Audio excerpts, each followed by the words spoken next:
An international team of astronomers using ESO's Very Large Telescope has measured the distance to the most remote galaxy so far.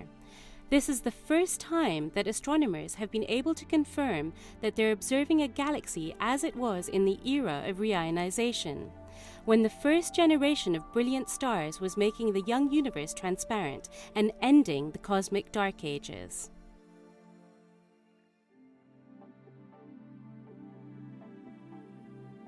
By using the VLT along with its powerful spectrograph Symphony, the team has measured the distance to a galaxy spotted earlier using the NASA ESA Hubble Space Telescope.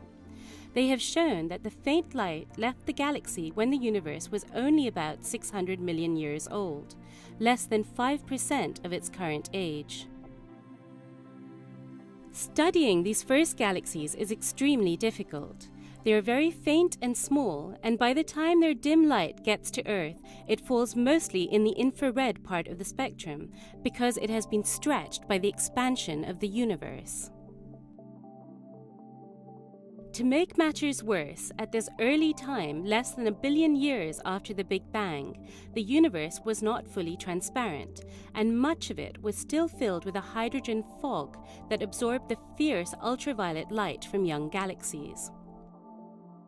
Although measuring the redshift of the most distant galaxy so far is a great trophy to hang on the wall, the astrophysical implications of this detection are even more important. This is the first time a galaxy has been observed spectroscopically from the era when the universe was still being reionized. In other words, while the hydrogen fog was still clearing.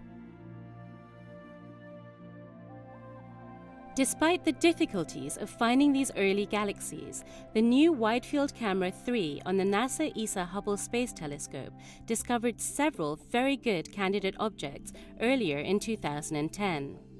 They were thought to be galaxies shining in the early universe at redshifts greater than 8, but confirming the distances to such faint and remote objects is an enormous challenge and can only reliably be done using spectroscopy from very large ground-based telescopes. The team was excited to find that the huge light-collecting power of the VLT, when combined with the sensitivity of the infrared spectroscopic instrument Symphony and a very long exposure time, might just allow them to detect the very faint glow from one of these remote galaxies, and then go on to measure its distance.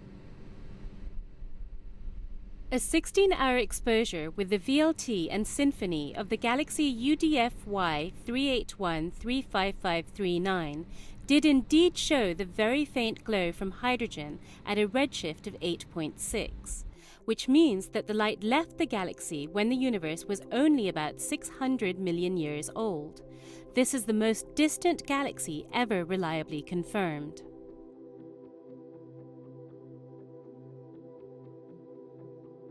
One of the puzzling things about this discovery is that the glow from the galaxy seems not to be strong enough to clear out the opaque hydrogen fog on its own. There must be other galaxies, probably fainter and less massive neighbors, which help to ionize the surrounding region of space, making it transparent. Without this additional help, the brilliant light from the galaxy would have been absorbed by the surrounding fog and could not have made the 13 billion year journey to Earth.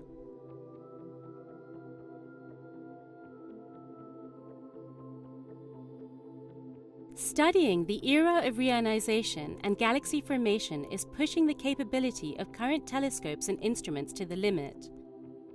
But this is just the type of science that will be routine when ESO's European Extremely Large Telescope, which will be the largest optical and near-infrared telescope in the world, becomes operational in the future.